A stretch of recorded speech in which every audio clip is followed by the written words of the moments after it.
వెనకటికి ఒక మహానుభావుడు ఒక ఆయన ఒక ఆశ్రమంలో ఉండేవట. ఆయనకి ఒక రోజున ఎందుకో ఉన్నది ఒక్కడే ఒక్క శిష్యుడు. ఆ శిష్యుడు కాస్త ఎక్కడికో వెళ్ళాడు ఊరు. అయ్యా మళ్ళీ వస్తానండి వారం రోజులు ఏదో ఇంట్లో ముఖ్యమైన పని ఉందని వెళ్ళిపోయాడు.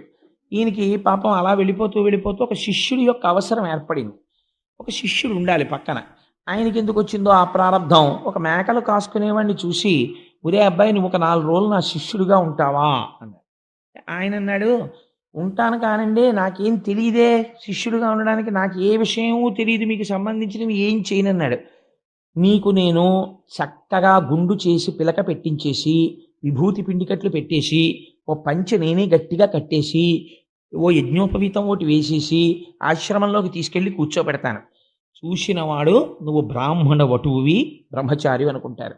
నువ్వు చేయవలసింది ఏమిటో తెలుసా, నోరు విప్పకంతే. నువ్వు నోరు విప్పావా తెలిసిపోతుంది. అలాగేనండి అయితే ఇంకేముంది చాలా తేలిక అన్నాడు. చాలా తేలిక అని చెప్పి చాలా తేలిక అనుకున్నవే ప్రమాదం తీసుకొస్తాయి ప్రపంచంలో. వెనకటికి నటన రాని వాడు ధృతరాష్ట్రుడి పాత్ర ఒప్పుకున్నాడు. ఎందుకంటే అలాగో కళ్ళు మూసుకోవడమే కదా, స్టేజ్ ఫీర్ ఉండదని.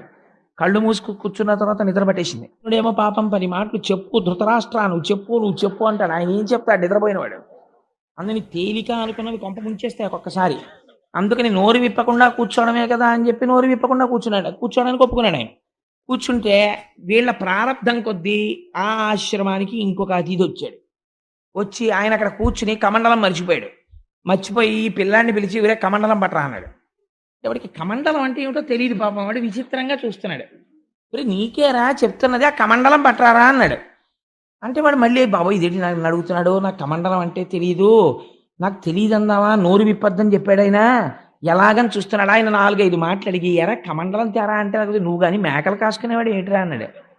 అనగానే లేచి పారిపోయాడు ఈయన. ఎందుకు పారిపోయాడు అంటే మేకలు కాసుకునేవాడే అని తెలియగానే వాడు పారిపోయాడు. ఇది మాయా అని గురుముఖంగా తెలియగానే మాయ తొలగిపోతుంది. మమ మాయా దురచ్చయ, అప్పటి వరకు అది తొలగదు. దానికి ఈశ్వరానుగ్రహము తోడైతే తొలగుతుంది. తొలగితే ఏమవుతుంది, లోపల ఉన్న ఆత్మ భాషిస్తుంది.